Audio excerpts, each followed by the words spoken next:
Hello po mga ka-TikTok world out there, mga ka-donut. It's me again, Jico, for another run of Jico Talks. Siyempre, I'm with Black Rider Elias himself and our Kapuso primetime action hero. We have Ruru Madrid. Hey, what's up, Jago? Sa mga followers mo. Hello. Hello, everyone. And mga ka-donut. Now, speaking of donut, yes, ka-donut. Speaking of donut, light question lang. Ano yung favorite donut flavor mo? Bavarian. Wow, parang lahat naman yata favorite yan. Yes. We have part 1 para sa ating TikTok content. And this is what we called Jaco Asks Ruru Talks. Ayan.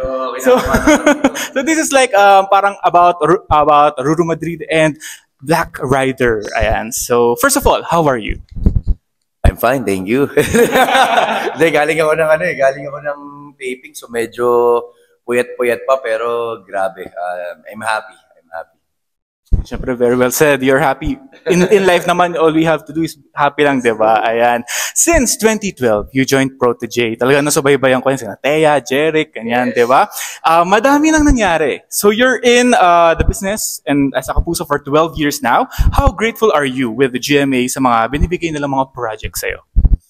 Of course, Jago, sobrang grateful. As in, parang hindi ko in-expect na mararating ko kung nasan ako. I mean, before kasi show business, daming mga struggles at ang daming mga tawag dito rejections na-experience ko. Pero ang GMA ang nagtiwala sa akin at ang dami ring actually daming natutunan throughout the journey dito sa 12 years na to. And that's why I'm here. So I'm just very grateful sa tiwala at pagmamahal nila at gusto ko lang ring suklian yun through sa mga ginagawa ko na mga proyekto. Parang gusto ko 100% ibubuhos ko talaga lahat. Kitang-kita naman sa pagganap mo bilang Elias sa Black Rider, di ba? Talagang pinapanood ng mga masang Pinoy. And since November nag-start ang Black Rider, grabe, ang tagal na, no? So ilang months na rin kayong umiere. Any reaction na minamahal siya ng masang Pinoy and mga bata? Sinundan ka from Lolong and right now, Elias as Black Rider. Yun yung parang, sabi ko nga, greatest gift na natanggap ko so far sa career ko. Para bang, ang sarap sa pakiramdam na syempre you're doing the job na talagang pinapangarap mo. Pero iba pala pagka nakakatanggap ka ng mga mensahe mula doon sa mga kabataan na nakakapagbigay ka ng inspirasyon sa kanila. So, I'm just very grateful dun sa mga magulang, mga nanay na sinusuportahan din yung kanilang mga anak para suportahan ako. Yung iba, talagang sinasama pa nila sa skit eh. Yung tatay, ginagaya na si Edgardo, yung anak yung si Elias. So parang, sometimes hindi ko mapigilang maging emotional dahil talagang natatouch na yung puso ko. Kasi pangarap ko rin to dati. Tapos ngayon na parang dati ako yung ganyan eh. Ako yung tumitingala, ako yung umiidolo. So, tapos ngayon, ando na, parang ako naman yung iniidolo nila. So parang I'm just very happy na makapagbigay ng inspirasyon sa kanila. Kitang-kita naman dahil nire-repost mo yung mga ilang mga nag-story, di ba? So, love din naman ni Ruru kung ano yung binibigay nila. Ayan, di ba? This time, inside Black Rider naman, syempre yung iba din nakakaalam kung ano nga ba yung mga memorable moments mo while taping Black Rider. Parang that you can share to our viewers. Memorable moments, siguro lahat ng mga aksidente ko. Mag-action di maiiwasan. Pero, may mga times na talagang, syempre nakikita lang naman po ng mga manonood is yung resulta ng mga ginagawa namin. Pero hindi nila nakikita yung process ng paggawa. At yun yung very challenging. Challenging yet, yun yung pinakagusto kong pakiramdam. Kasi kahit na mahirap siya, kahit na nakakapagod siya, maraming beses ako na aksidente, ilang beses na ako nasugod sa ospital. Pero alam ko na yung ginagawa ko ay may kabuluhan. At alam ko na yung ginagawa ko ay maaaring makapagbigay ng saya at inspirasyon sa mga manonood, especially sa mga kabataan. So, yun siguro yung hindi ko malilimutan. Ilang beses akong umiyak. Yung parang pakiramdam mo na pagod ka na, parang pasuko ka na. Pero every time na may mga taong lalapit sa akin at sinasabi na, sabi, lagi ko pinapanood yung Black Rider o Grabe, hindi kami nakakatulog pagka hindi kami nanonood ng Black Rider. Para bang, okay na ako. Para bang nawawala lahat eh. Nawawala lahat ng pagod, pagsubok. Lahat ng yun, parang napapawi dahil lang doon. And for our last question dito sa part 1, ano yung feel mo na sinasabihan ka na ngayon na Kapuso Primetime Action Hero? Wow. Grateful. Alam mo naman tayo, sobrang pinagpapasalamat natin lagi ito sa Panginoon Diyos. Lahat ng mga meron tayo, lahat na natatanggap natin, sa Kanya lahat nagmula yan. So, ngayon nung nabigyan ako at napagkalooban ng ganyang klaseng responsibilidad, di ba? I want to use it wisely. I will choose, kumbaga, I will always choose the right thing to do, di ba? Parang, yun naman tayo dapat. Parang kung saan mas okay, kung saan tama, yun yung pipiliin kong gawin. Gusto ko kasing maging mabuting ehemplo, hindi lamang sa mga kasamahan ko, but also dun sa mga manonood, sa mga kabataan. Yeah, that's why he's here now as siyempre Black Rider tsaka Lolong because pinagpaguran mo at sobrang sipag din talaga at napakagaling ng isang Ruru Madrid. And this time for our part 2, this is what we called one word challenge. Kakasa ka ba, Ru? Kakasa ako. Walang inuurongan ng isang Ruru Madrid. So I will give 10 your co-cast member and you will just sabihin ko ano yung one word to describe them. Yes. So sina ano? Wala naman time limit. Wala pero let's Nakabahan ako. Sige, go lang. Game J ko. Okay. Let's start with Yasi Pressman. One word. One word.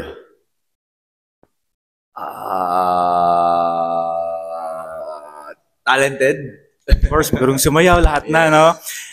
Siyempre, ang kinaiinisahan ng lahat, siyempre nanalo din siya Best Kontrabida, Jan Lucas.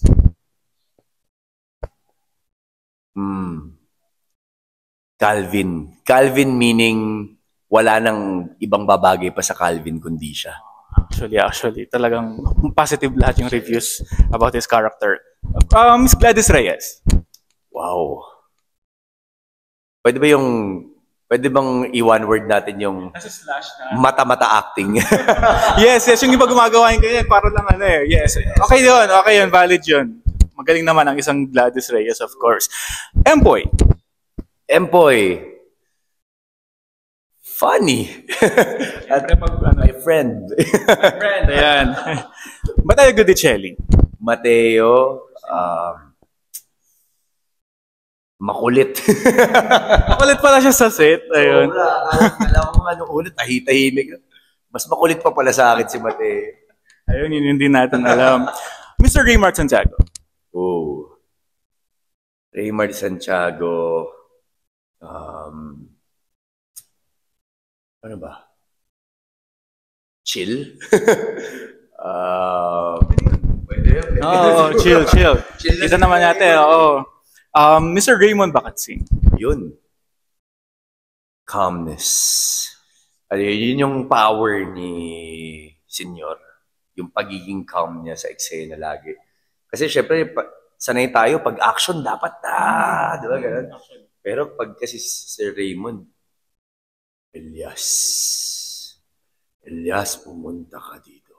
Di ba? Pag ganun lang. Diba? May ganun na acting. Iba-iba talaga kahit action, no? Iba-iba yung mga atake ng mga... Elias, pumasok ka sa confession room. Oo nga, parang ang ano lang no? Parang hindi nag-acting pero grabe, totoo yan. Herlin Budol.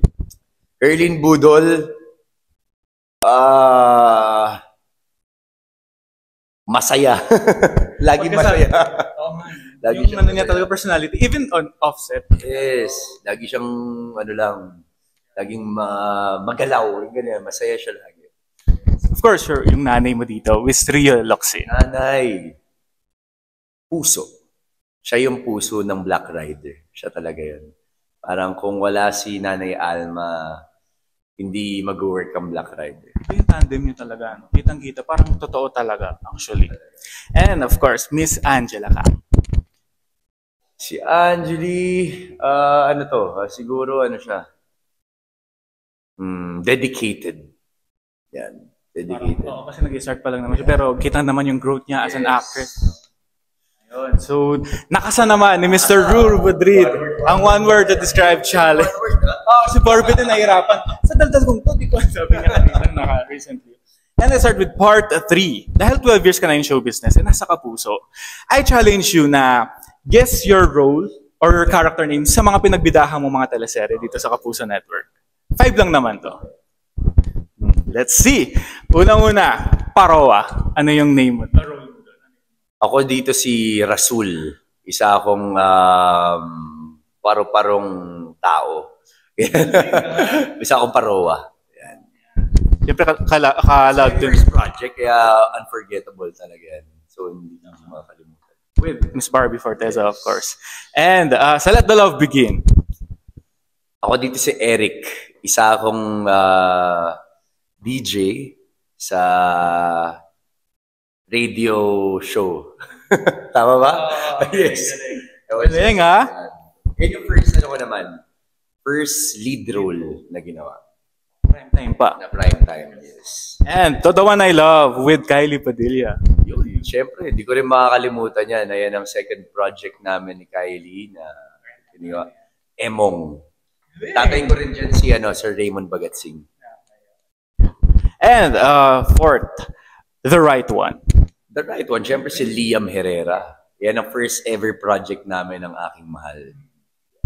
Miss Bianca Umali. Na dami na rin nakuha ang award ngayon as Best Love Team sa box office and Gawad Tangal. Yes. So, Real thank you po. Maraming salamat po sa mga parangal. Of course, Black Rider. Siyempre din natin na. Ako dito si si Paeng. Naging Paeng. Siyempre, si Elias Guerrero. Na patuloy natin subaybayan tuwing weeknights sa Kapuso GMA Prime. Grabe, ang galing ha. And part 4, parang ano lang naman to, killer questions. Now na may collaboration ng GMA with ABS-CBN, sino yung mga gusto mong kapamilya actress or actors na gusto mong makasama? Siyempre, ang top of my mind, siyempre hindi mawawala Sir Coco Martin pagdating sa action. Hopefully, mapagkalooban kami ng isang pelikula na talagang full action. It's always been my dream. Sabi ko nga, dati kami ng nanay ko, lagi namin sinusubaybayan kasi mga programang ginagawa niya. So, sana someday, nung nagkita kami, hindi ko siya natanong, hindi ko nasabi sa kanya, Sir Coco, saan magkatrabaho? Pero yun yung gusto ko sana sabihin, kaso medyo na starstruck ako sa kanya. So, bukod kay Sir Coco, gusto ko rin makatrabaho si Miss Ann Curtis. Wow. Pagdating sa action din. Gumawa siya ng By Bus, di ba? So, hopefully, makagawa rin kami ng isang action na pelikula. Miss Catherine Bernardo. Love story na tragic. Miss Catherine. Nadine Lustre. Yan yung mga gusto kong makatrabaho. Hopefully. That's what we call dream collab na talagang lahat pinipray yan, di ba? And for our last naman, any dream role na gusto mo pang gawin? Dream role? Kasi nga, sobrang pangarap ko talaga maging sundalo eh. So, dahil hindi ko pa siya nagagawa sa ngayon, pero hopefully someday maging reservist ako sa army. Pero sa ngayon siguro gusto ko munang makagawa ng isang programa o isang teleserye o pelikula na isa akong sundalo. At gusto kong paghandaan yun ng gusto. Siguro yun na yung magiging start ng training ko para maging isang legit na sundalo. Grabe, meron na kasi sa GMA parang hiram na alaala ni Dennis, pero parang ano lang naman yung sundalo. Pero yung sundalo serye, parang wala pa, no? Wow. GMA. Sana. Shout out, boss. Yes. Wow. Parang I can see the picture. Wow. Yes. Perfect ka doon. Sana. And invite na lang our viewers to please catch Black Rider. Ayun, syempre po, mga kadonat, una po sa lahat, nais ko magpasalamat sa inyong lahat na patuloy na sumusuporta at magmamahal sa Black Rider. Sabi ko nga, ang action drama genre ay hindi madaling gawin. Napakahirap po nito. Pero nagiging madali po siya dahil po sa support at pagmamahal na binibigay niyo po sa amin. I appreciate everything na sinesend niyo sa amin, from dun po sa mga batang gumagaya kay Black Rider or sa mga batang na bibigyan natin ng inspirasyon na na talagang nanonood sila. Sobrang na-appreciate ko po yun. That's why lagi kong sinishare talaga sa aking social media platforms.